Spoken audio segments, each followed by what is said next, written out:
by ship. It's only a fifth the size of the American mastodons with their 100 jets on board. But no call to apologize for the skill, the competence of the crew. You need certain basic skills to sail a ship, and you need certain basic skills to fly a jet. But to fly a jet off a ship, you need more than basic skill. The pilot on a carrier has to deal with a runway that could be 30 miles away from where he left it when he took off, sailing a zigzag course. May not have told him because it's keeping radio and radar silence, showing no lights to avoid detection. And when he finds it, if he finds it, the deck will be 60 feet above the water, which makes visual reference difficult. It will be bucking and pitching and rolling capriciously, erratically. The strain is enormous, unnatural. The Navy knows it, and the men who train the Navy pilots know it, and the pilots themselves know it, but they have a tongue-in-cheek perversity about saying so. It often seems to me that it takes a sadist to have thought up the idea of landing a jet on the deck of an aircraft carrier which has moved several miles away from where it was when you first left it. How do you find your way back? How do we find a way back? It really is straightforward. You know the launch position, you know where the ship's, the mean line of advance, you know the recovery position, and as long as they stick pretty roughly to that, then it's absolutely straightforward. The navigation system can predict the position of the ship.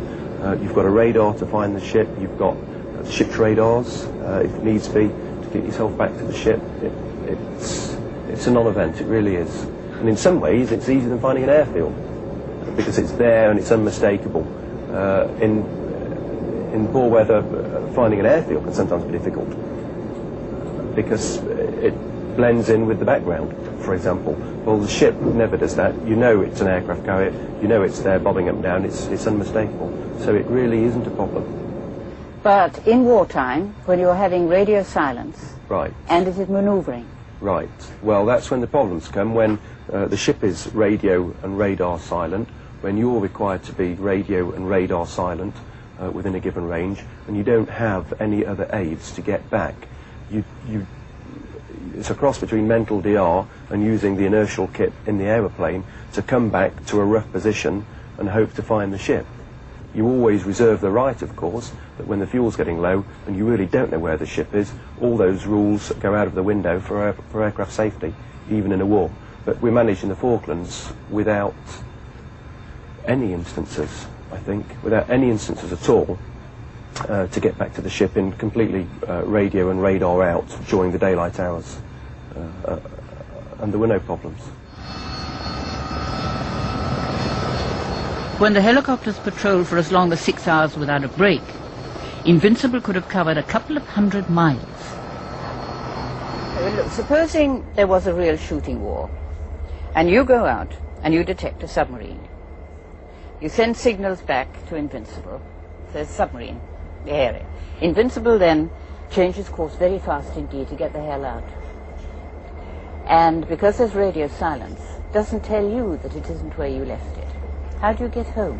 Well, there are going to be some problems with that. We rely very heavily... I like you calling them some problem. Seems to me an enormous problem.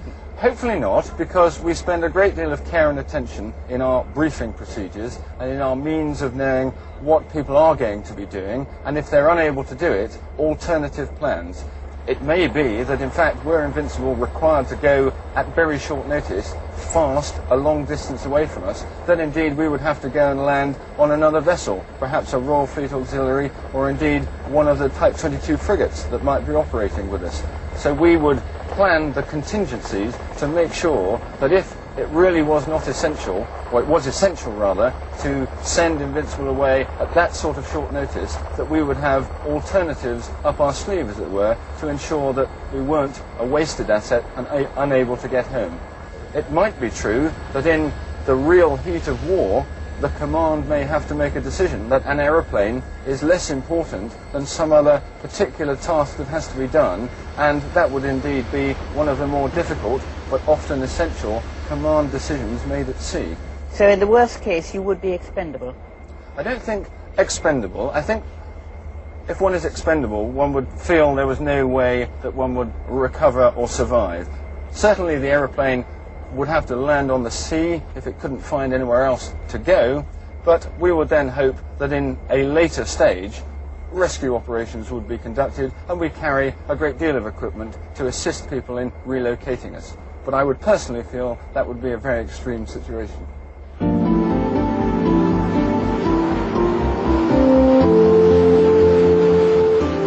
But it's landing at night that really separates the men from the boys. Well, again, that concentrates the mind a little, just because of the lack of visual references. And all you've got is a couple of lights, a centerline light, a glide path indication. And of course, they tend to go awry if the ship's rolling a lot, rolling or pitching a lot.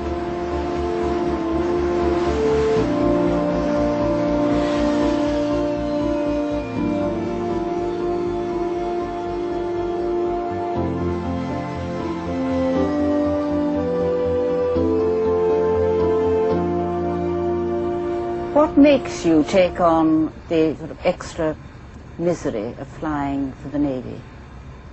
Extra enjoyment, extra satisfaction, there's no misery at all.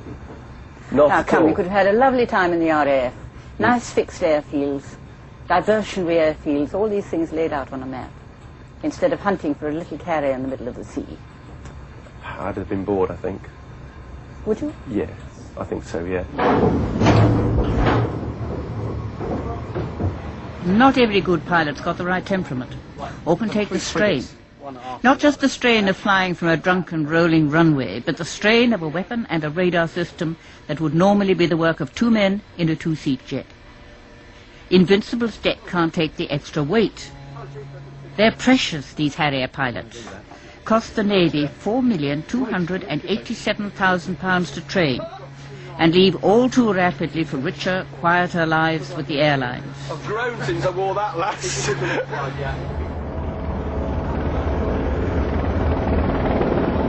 Helicopter pilots have different pressure.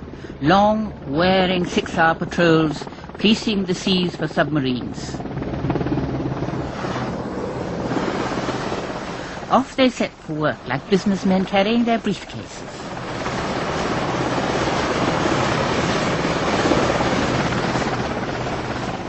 Their takeoffs and landings every bit as hazardous as a Harrier's.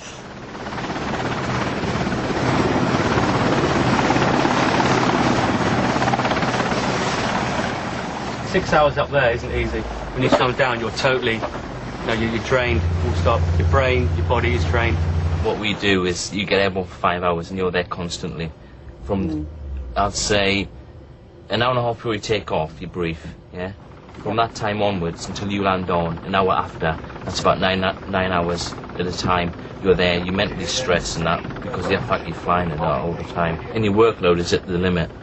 And you come down, you are shattered. You come down, you get debrief. 8 to 10 hours off, and then you're up You're again, up again. starting again. You debrief, you get something to continuous. eat, and away you go again, you get a shake, right, brief with so-and-so.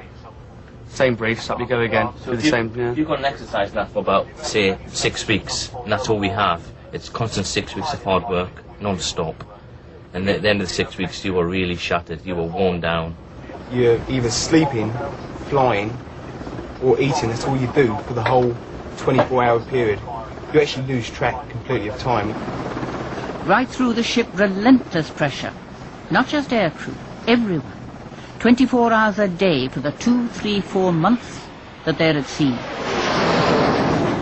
It's a less comfortable, more restless ship, since the Navy found it could cram Harriers and more helicopters on board. Crew size near doubled. It's very tight, isn't it? Very tight. Yes. Which is yours? Mine's the top bunk at the back there. You get used to it. It's not too bad in a mess this size. The only problems we really have is, if you can see on the right there, is that the actual lockers are right next to the beds. When you've got 6 guys that have got out at the same time into the lockers, everybody starts climbing over the top of each other and trying to get past and get out. That's the only problem we have, really.